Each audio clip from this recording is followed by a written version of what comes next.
VMware vSphere 8.0 की playlist में एक बार फिर से वेलकम है आपका। I am Manjeet Rawat, your online instructor. Cloud support के यूट्यूब चैनल पे हैं गाइस आप, और इसमें हमने ऑलरेडी 2 क्लासेस प्रोवाइड कर चुके हैं। अभी हम अगले स्टेप पे जाते हैं। पिछली क्लास में हमने डिस्कस किया था how we can create virtual machine. अभी हम बात करने वाले हैं उस वर्चुअल मशीन के ऊपर किस तरीके से हम ऑपरेटिंग सिस्टम को इंस्टॉल करते हैं, कैसे हम लोकल स्टोरेज को एक्टिवेट करेंगे, और एक्टिवेट करने के बाद उस पर आईएसओ इमेज अपलोड करना, वर्चुअल मशीन के अंदर इंस्टॉल करना, ये सारा कुछ डिस्कस करने वाले हैं। तो फटाफट से मूव करते हैं अपने स्क्रीन पे। बट उसके पहले अगर आप नए हैं तो क्लाउड सपोर्ट के यूट्यूब चैनल को फटाफट से सब्सक्राइब कर लीजिए। मूव करते हैं अपनी स्क्रीन पे और आपको प्रैक्टिकली गाइड करते हैं कि VMware के केस में इस ESXi 8.0 पे वर्चुअल मशीन को आप कैसे इस्टेब्लिश करेंगे। So we are able to find ESXi host हमने एक्सेस कर लिया। यहाँ पे 1.8 इसकी ESXi IP एड्रेस है, राइट। 1.8 इसकी ESXi होस्ट की IP एड्रेस है। So I am just going to take the GUI access. इसका हम एक्सेस करते हैं GUI के थ्रू। 192.168.1.0 रूट अकाउंट से इसको लॉगिन करना है आपने, और फटाफट से हम इसमें जो वर्चुअल मशीन कल की क्लास में क्रिएट किए थे उस वर्चुअल मशीन के अंदर एक नया ऑपरेटिंग सिस्टम, एक नई ऑपरेटिंग सिस्टम को इंस्टॉल करेंगे। साथ ही साथ उस VM के अंदर एक नया स्टोरेज भी हमें अटैच करना है, राइट। सो डेटा स्टोर पे चलते हैं। टोटल जो स्टोरेज है 8 पॉइंट समथिंग GB फ्री है, बट ये इनफ नहीं होगा क्योंकि 5.0 का तो ISO इमेज होगा। So we just need to add one more storage. कल हमने एक हार्ड डिस्क लोकली अटैच की थी। I am going to proceed with next. और यहाँ पे लोकल हार्ड डिस्क 60 GB का हमारे पास अवेलेबल है। लोकल डिस्क मान लेते हैं इसमें, क्योंकि we are not going to use local disk in our real environment. कभी भी किसी प्रोडक्शन इन्वायरमेंट में लोकल स्टोरेज का इस्तेमाल नहीं किया जाता। We always need to use the share storage. Full space access करना है हमें। नेक्स्ट पे क्लिक किया और इसको कर दिया फिनिश। एक हार्ड डिस्क हमारे पास अटैच हो चुकी है। अब आप वर्चुअल मशीन पे जाएंगे। कोई ऑपरेटिंग सिस्टम इस वर्चुअल मशीन में नहीं अवेलेबल है, because we haven't install any kind of operating system, और ऑपरेटिंग सिस्टम के लिए कोई भी ISO इमेज भी नहीं है, right. So what we need to do, यहाँ पे जाएंगे, ब्राउजर पे डेटा स्टोरेज पे जाएंगे। लोकल डिस्क जो आपने ऐड की अभी थोड़ी देर पहले, जिसमें 60 GB के आसपास का स्पेस है, इसके डेटा ब्राउजर पे जाएंगे और we just need to click on upload एक ISO इमेज। आप चाहो तो फोल्डर बना कर रख सकते हो जितने भी ISO इमेज आपको रखनी है। तो यहाँ पे हम रख लेते हैं ISO इमेजेस, ठीक है। ISO इमेज यहाँ पे रख लेते हैं और इसके अंदर हम जितनी भी ऑपरेटिंग सिस्टम को इंस्टॉल करना चाहते हैं वो ऑपरेटिंग सिस्टम की ISO इमेज पहले रखेंगे, फिर उसके बाद इंस्टॉलेशन। लोकल मशीन के सॉफ्टवेयर वाले फोल्डर पे हमारे पास सारे के सारे ऑपरेटिंग सिस्टम की इमेजेस है। तो विंडोज़ 10 करते हैं, राइट। यहाँ पे हम गए ISO इमेज में, विंडोज़ 10 को हमने सेलेक्ट किया और ओपन करा लिया, राइट। अपलोडिंग हो गई स्टार्ट। यहाँ पे देखो 0% है, 1% हुआ है। जैसे ही ये हमारा 100% कंप्लीट होता है, हम अपनी एग्जिस्टिंग वर्चुअल मशीन के अंदर इस ऑपरेटिंग सिस्टम को इंस्टॉल करने वाले हैं। Apart from this I wanted to add one more point. यहाँ पे एक VMware इंजीनियर के लिए वर्चुअल मशीन से रिलेटेड क्या क्या टास्क आने चाहिए। VMware vSphere 8.0 पे हम बात कर रहे हैं। VMware vSphere 8.0 पे हम डिस्कशन करने वाले हैं। एंड यू नो दैट पहला जो एजेंडा है वो है virtual machine management, right. Virtual machine management की बात कर रहे हैं हम लोग।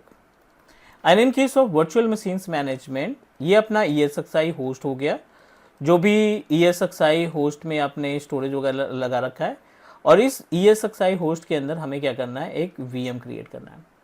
VM के साथ होने वाली एक्टिविटी पे आपको क्या क्या चीज़ें आनी चाहिए। क्रिएट वर्चुअल मशीन, दूसरा आपको डिलीट वर्चुअल मशीन, जो कि नॉर्मल है, सभी को आता है, delete VM।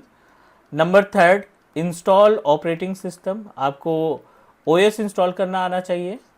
Install VMware tools, OS install करने के बाद VMware टूल होता है, उस VMware टूल्स को आप इंस्टॉल करेंगे। Number next, configure virtual machine. Configure virtual machine के अंदर जो इसके कॉन्फ़िगरेशन है, जैसे रैम हो गया या CPU हो गया, या इसके अंदर HDD की बात आ गई, है ना। जो भी चेंजेस हैं वो आप चेंजेस करना, नॉट चेंजेस, कॉन्फ़िगर करना, मॉडिफाई करना आपको आना चाहिए। अगले पार्ट में स्नैपशॉट को मैनेज करना, कैसे आप स्नैपशॉट क्रिएट करते हैं, स्नैपशॉट के अंदर मल्टीपल ऑप्शंस होते हैं, उन सभी ऑप्शंस को क्लियर करना। एंड हाँ, शेयर स्टोरेज को ऐड करना, share storage for ESXi, for ESXi को ऐड करेंगे तो सेम ESXi के साथ add new disk with VM, virtual machine के साथ नई डिस्क को अटैच करना, और साथ ही साथ RDM क्या होता है, RDM के बारे में भी हमें मालूम होना चाहिए, रॉ डिस्क मैपिंग होता है। ठीक है, यहां तक का क्लियर हुआ। आगे के स्टेप में हम क्या करने वाले हैं, वर्चुअल मशीन का ये पार्ट हो गया, इसमें हमने VMware टूल वगैरह इंस्टॉल कर दिया। हाँ, एक और पार्ट RDP मैनेजमेंट, है ना, रिमोट डेस्कटॉप मैनेजमेंट हमें आना चाहिए कि कितने मेथड है हमारे पास रिमोटली अपनी वर्चुअल मशीन को एक्सेस करना और उसमें चीज़ों को मैनेज करना। ये पॉइंट्स L1 इंजीनियर की स्टार्टिंग की बात कर रहे हैं कि अगर आप if you really want to make your career in virtualization और स्पेशली आपने VMware का प्लान कर रखा है, तो भाई ये आपको पॉइंट्स स्टार्टिंग में क्लियर होने चाहिए। ठीक है, बहुत सारी चीज़ें हैं बट स्टेप बाय स्टेप चलेंगे। आई थिंक ये तीसरा सेशन है हमारे इस VMware vSphere 8.0 क्लाउड सपोर्ट वाले यूट्यूब चैनल पे। सो इसमें हमने ये पॉइंट क्लियर करना है। एक बार स्टेटस देख लेते हैं, क्या स्टेटस है। 40% of ISO image successfully upload हो चुकी है। It will not take much time. So जैसे ये 100% होता है, ISO इमेज हमारी क्लियर हो जाती है, हम कहाँ से स्टार्ट करेंगे, इंस्टॉल OS से। और इंस्टॉल OS के पहले हमारा कॉन्सेप्ट क्या है, हम वर्चुअल मशीन क्रिएट कर चुके हैं, डिलीट करने के लिए बहुत ज़्यादा टास्क नहीं है। राइट क्लिक करते हैं, एक्शन पे क्लिक करते हैं, डिलीट का ऑप्शन आता है। आप इन्वेंट्री से भी डिलीट और डिस्क से भी डिलीट कर सकते हैं, ये आपके ऊपर डिपेंड करता है कि आप अपनी VMs को कैसे मैनेज करना चाहते हैं। वन मोर पॉइंट गाइस, जब आप VM क्रिएट कर लेते हो ना, तो आपको VM की फाइल्स के बारे में भी मालूम होना चाहिए। अब VMware फाइल्स क्या होती हैं, let me show you. Multiple files create होती हैं, इसको इमेज को अपलोड होने देते हैं। मैं आपको वर्चुअल मशीन्स की फाइल दिखा देते हैं। अब देखिए इसके अंदर बहुत सारी फाइल्स आपको देखने को मिल रही है ना। यहाँ पे scoreboard, logs file, VMX file, ये आपका VSWP, NVRAM, VMDK, VMSD, VMX LCK, VMX tilde, multiple files आपकी क्रिएट होती हैं। ये वर्चुअल मशीन्स की फाइल है। हर एक फाइल का अपना खुद का टास्क है। मैं आपको एक बेस से स्टार्ट करता हूँ। ये जो VMX है 3 पॉइंट समथिंग KB के आसपास दिखाई पड़ रहा है, ये जो फाइल है which is really helpful and really important, because इससे क्या होता है ना, ये फाइल आपके हार्डवेयर कॉन्फ़िगरेशन को कंटेन करके रखता है। वर्चुअल मशीन में जो भी आपने रैम, प्रोसेसर, हार्ड डिस्क वगैरह लगाया रखी है ना, उन सब की इन्फॉर्मेशन इसी VMX फाइल में रहती है। .vmd number of hard disk जो आपने कनेक्ट कर रखा है अपनी वर्चुअल मशीन के अंदर, 1 hard disk, 2 hard disk, 3 hard disk, जितनी भी नंबर ऑफ डिस्क अपने मेन डिस्क कनेक्ट कर रखी है, जो ऑपरेटिंग सिस्टम के फाइल्स को कंटेन कर रखा है, उनकी सारी की सारी इन्फॉर्मेशन यहाँ पे रहती है। Is all right. NVRAM as per the name suggest, non volatile random access memory. Non volatile random access memory का मतलब ये है कि बायोस, है ना। नॉन वोलेटाइल कौन सी मेमोरी होती है, जो परमानेंट को चीज़ों को सेव करके रखे। वोलेटाइल क्या होती है, जो रिस्टार्ट होने के बाद क्लीन कर दे।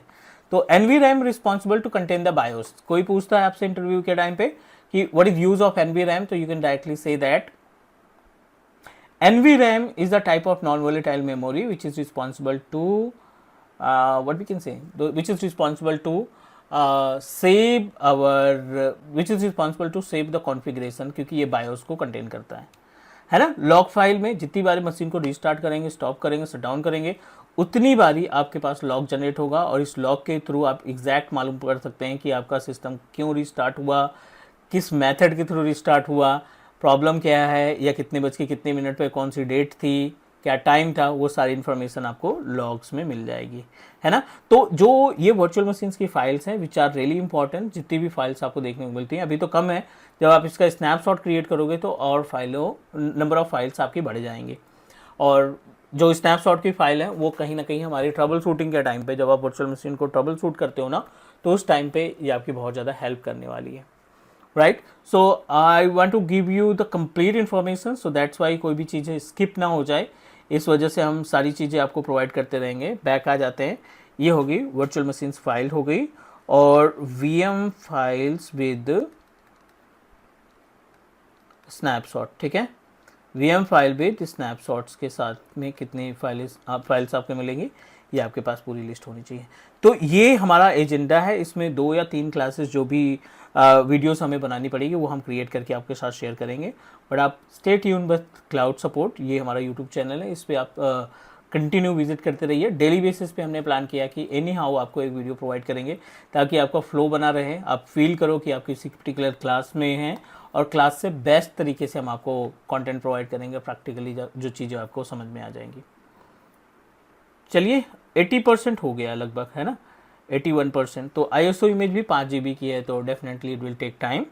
मीनवाइल यहाँ पे थोड़ा सा हम डिस्कस कर लेते हैं। मैनेज में हमने देखा था, होस्ट में देखा था, हार्डवेयर कॉन्फ़िगरेशन की डिटेल्स बताते हैं, और मैनेज के केस में हमारे पास मल्टीपल ऑप्शन है, सिस्टम की इन्फॉर्मेशन, हार्डवेयर की डिटेल, लाइसेंसिंग की इन्फॉर्मेशन। हम इवेल्युएटेड वर्जन यूज़ कर रहे हैं, तो 60 डेज़ का हमें मिला है, तो 14 नवंबर तक का हमारे पास टाइम है।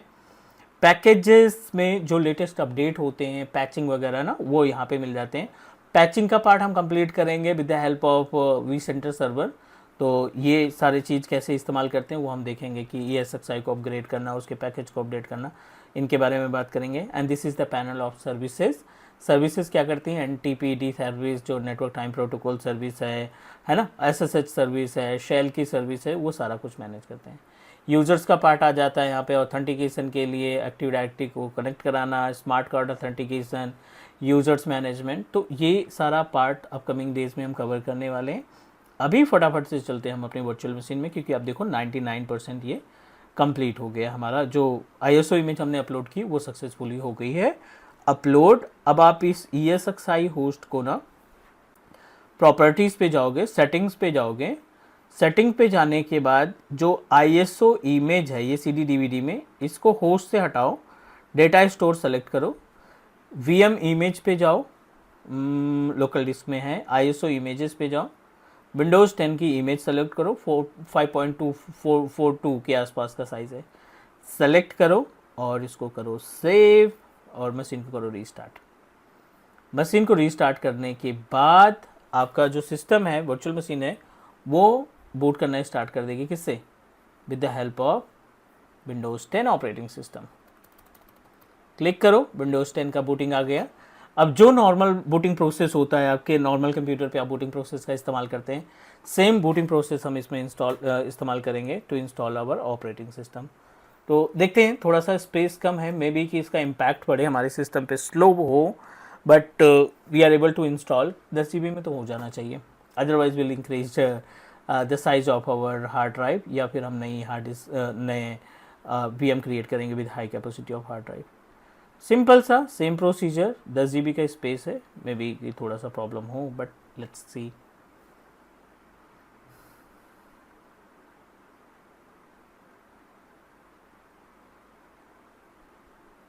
आई don't have a keys, so product key नहीं है, हम इसको नेक्स्ट कर देते हैं। विंडोज़ 10 प्रो हम इंस्टॉल करते हैं, नेक्स्ट किया, और इसको हम आगे बढ़ते हैं। I accept the license and terms, और इसमें हमारा कस्टम एडवांस, वही पुराना जो नॉर्मल ऑप्शन हम देखते हैं वो।